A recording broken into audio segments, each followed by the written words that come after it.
for decades, if you looked at the mental health metrics for adolescents across the West, they were just stable, Yeah. remarkably so. Yeah, things like anxiety, depression, rates of self-harm, they'd fluctuate a little, but the overall trend line was pretty flat, predictable. But then right around 2012, something just breaks. It really does. All that data from the US, the UK, Canada, you name it, it doesn't just tick up. It skyrockets. Anxiety, depression, nearly doubles in teens. Hospital admissions for self-harm go through the roof. And that's the discontinuity we're calling the Great Rewiring. It happens to line up almost perfectly with two major shifts. Right. First, the moment that the smartphone really becomes ubiquitous for young people. And second, the moment social media platforms evolved from, simple connection tools into these hyper-optimized algorithmic systems, especially short-form video. Exactly. So for this deep dive, we're pulling from a synthesis of neurobiology from people like Dr. Andrew Huberman and sociology from Dr. Jonathan Haidt. And they point to this really core problem. We've swapped a play-based childhood, which is how humans developed for millennia, for a totally new, a phone-based childhood. And the argument is that this isn't just about bad habits. It's a structural change with real physiological and anatomical costs. So our mission today is to unpack the architecture of that stimulus, the short-form video, and then, importantly, look at some real actionable strategies to build resilience against it. Okay, so let's dig into that specific stimulus. Short-form video, SFE. We're talking TikTok, Reels, Shorts, the whole thing. Why is this format a super stimulus? I mean, how is it so different from just watching TV? Well, it's about intent, or rather, the lack of it. It's designed from the ground up to hijack your brain's most primitive passive attention systems. And the sources point to three key design features that make it so powerful. The first one is just speed, the brevity and density. Yeah, you get this fire hose of high novelty information in, 15 to 60 seconds. It completely saturates your working memory. There's no time to pause or filter. And then comes the second feature, which is maybe even more insidious. The removal of stopping cues. Right. A book has chapters. A show has credits.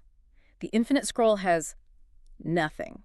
It's designed to be endless. It requires you to exert willpower just to stop. And the engine driving all of this is the third feature, the algorithm, the For You page. This is the big one. Because you're not choosing the content anymore. Not at all. The content finds you. The algorithm learns from your unconscious behavior, like how many milliseconds you hesitate on a video before swiping, and it feeds you what it thinks you want. Which leads us straight into the neurobiology, the dopamine trap. And it's important to clarify what dopamine actually is, right? Yes. The common idea is that it's the pleasure molecule. But Huberman and others are really clear. It's not the molecule of having.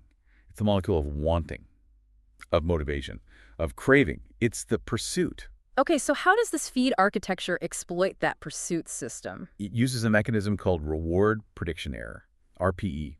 It's the core psychological engine here. Yeah. So if your brain expects a reward to be, say, a 5 out of 10, but it's actually a 10, it's that surprise, that unexpected bonus, that triggers the big hit. That's it, exactly. An unexpectedly good outcome causes a massive phasic burst of dopamine. And the feed is engineered for this. It's deliberately inconsistent. A lot of mediocre videos, some bad ones, and then boom.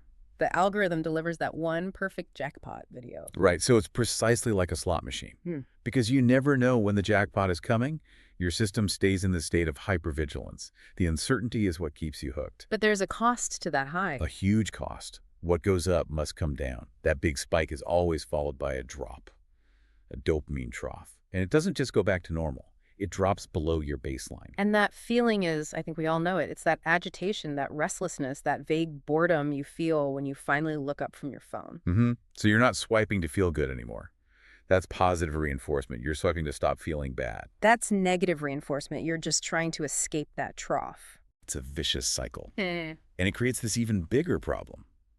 The uncoupling of reward from effort. Which is huge, because historically, dopamine was tied to real effort, right? You hunt, you build, you study for a test, you work for the reward. But short-form video breaks that link. It delivers a massive dopamine reward for almost zero cognitive or physical effort. Just a flick of the thumb. And the consequence, according to the source material, is terrifying. The brain learns that the reward for scrolling is 10 times bigger than the reward for, say, struggling with a math problem. And so the neural circuits for patience, for tenacity, for resilience, they start to weaken. The brain literally forgets how to tolerate the friction of hard work. And this isn't just some abstract idea. It's rooted in, observable changes in the brain, especially the adolescent brain, which is in this critical pruning phase. Yes, exactly. Let's start with the CEO of the brain, the prefrontal cortex, the PFC. Your executive function, impulse control, long-term planning, all the adult stuff. And it's the last part to finish maturing, right? Not until your mid-20s. Right. And what imaging studies show is that heavy SFV users have reduced activation hypoactivation in parts of the PFC. The muscle of self-control is, well, it's atrophying. So this leads to what the sources call a bottom-up coup. Mhm. Are we saying that the user starts to act like they have a less mature brain? In a functional sense, yes. The primitive emotional parts of the brain, the limbic system, start to overpower the weakened PFC. You know you should stop scrolling, but the impulse is just too strong to inhibit. And this inability to be alone with your own thoughts, to tolerate silence, leads to the next big problem, the loss of the self. This involves something called the default mode network. The DMN, yeah. This is, in a way, the neurological home of your identity. It's what lights up when you're mind-wandering, reflecting, daydreaming. It's where you process your experiences and build your autobiographical self. But short-form video fills every single one of those empty moments, waiting for the bus, walking to class. It completely suppresses the DMN. By constantly feeding you external input, it prevents you from doing any internal processing. You never get a chance to figure out how you really feel about things. So when the phone is taken away. Users describe it as an intolerable void. It's terrifying. You're structurally prevented from knowing yourself because you've outsourced your inner monologue to an algorithm. Okay, so that's executive control and identity. What about emotional regulation? The emotional whiplash of the feed. That's all about the amygdala, the brain's threat detector. Think about the content switching. You go from a war zone to a cute puppy to political outrage, all in less than a minute. Your brain has no time to process any of those emotions fully. None. It can't complete the emotional arc. So the amygdala just stays in this state of chronic vigilance, of low-grade alert. It leaves this incredible emotional volatility. And finally, there's the damage to memory. This is where we get terms like digital amnesia or brain rot. It's the cognitive switching penalty. Every time you rapidly switch contexts, your brain pays a small energy tax. The feed creates this high-interference environment where new information is constantly overwriting old information before it can be stored properly in the hippocampus. So we've got this physiological damage happening. What does it look like on a societal scale? This is where Haidt's anxious generation thesis comes in. Right. He argues this is a sociogenic illness. It's driven by a change in the environment of childhood, and it's crucial to understand that it manifests differently across genders. Let's start with girls. The data it's just stark. A crisis of internalizing disorders, anxiety, depression, self-harm. As you said, hospital admissions for self-harm have doubled since 2012, and girls are drawn more to the visual platforms, Instagram, TikTok. Where social comparison becomes industrialized. You're not comparing yourself to your friends at school anymore. You're comparing yourself to a global, curated, filtered, photoshopped ideal. This is what Haidt calls visual perfectionism, and it fuels body dysmorphia. And the social pressure is constant.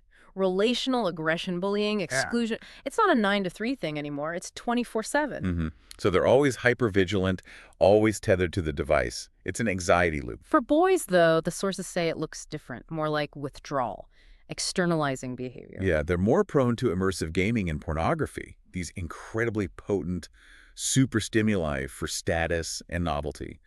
And the result is they're opting out. Opting out of what? Out of the real-world status and mating markets. Why risk the emotional pain of real-world rejection when you can get an easier, safer, high dopamine version of status and novelty online? It leads to this social atrophy, a failure to launch. Which brings us to maybe the most important concept from Haidt, the loss of antifragility. Right. We know what fragile is. Something is anti-fragile if it needs stress and shocks to grow stronger, like your immune system or a muscle. And the argument is that through safetyism and helicopter parenting, we've removed all the small, manageable risks from childhood. We have. We ended unsupervised play. We protected them from every little failure. We denied them the vaccination of small stressors in the real world that are necessary to build resilience. So we made them physically safe, but left them completely defenseless in the brutal, hypersocial, virtual world. Exactly. When they encounter real conflict online or in the real world, they don't have the tools. They lack the resilience to cope. They were never allowed to build it. Okay, so the good news here is that the brain's vulnerability, its neuroplasticity, is also its greatest strength. Recovery is possible, but it requires a collective intervention. It does. And Haidt lays out these four structural reforms, these four new norms, to break what he calls the collective action trap. Where parents are afraid to be the only ones taking away the phone. Precisely. Oh. So norm number one, Right. delay smartphones. No smartphones before high school, around age 14. Use a dumb phone for communication. Number 2, delay social media. No accounts before you're 16. This protects the brain during that crucial period of identity formation. Third, and this is a game changer, phone-free schools. Bell to bell, non-negotiable. Use locking pouches. This forces face-to-face interaction at lunch, during breaks. It forces them to learn social skills. And fourth, restore independence. We have to encourage unsupervised free play, let kids take small risks, solve their own problems, and build that anti-fragility back. And beyond those big societal shifts, Huberman offers these neurobiological tools for managing your own brain. Starting with one that's simple, free, and incredibly powerful, the morning sunlight protocol. Just get outside for 10 to 20 minutes within an hour of waking, no sunglasses. That morning light sets your circadian rhythm, gives you a healthy cortisol boost for focus, and even buffers your eyes against artificial light later in the day. Then there's the idea of a dopamine detox. A reset, taking 24 to 72 hours away from all high dopamine sources. Screens, junk food, everything. It sounds punishing, but what it does is it upregulates your dopamine receptors. It resensitizes them. So that simpler things like reading a book or going for a walk actually feel pleasurable again. Exactly. Another technique is using panoramic vision. So instead of the focused alert vision you use on a screen, You deliberately look at a wide vista, a horizon. This engages your parasympathetic nervous system, your calm and connect system. It literally quiets the amygdala. and finally some simple digital hygiene. Friction tools. Yeah, things like putting your phone in grayscale mode. Yeah. It instantly makes it less appealing, more of a tool. Using apps that force a 10-second pause before opening Instagram. It gives your PFC a chance to step in and say, do I really want to do this? And the biggest one for sleep, physical separation. Charge the phone outside the bedroom. No exceptions. It's the single best thing you can do for your sleep architecture. So after this deep dive, the conclusion seems pretty clear. The anxious generation isn't suffering from a character flaw. It's a defect of their environment, an architectural problem. Right. And the way forward is to shift from being a passive consumer, where the algorithm uses you, to an active curator, where you use the tool. The technology isn't going away. It's irreversible. But the norms around it are not. The goal isn't to ban it, but to humanize it. So our tools serve our biology, not exploit it. And maybe that leaves us with one final thought. If this constant input is suppressing our ability to hear ourselves think, to engage that default mode network, then what happens when we intentionally embrace silence? When you force yourself into that so-called intolerable void. That's the space. That's where your identity is actually forged. It's where real insight happens and where your own self can finally begin to catch up with the world.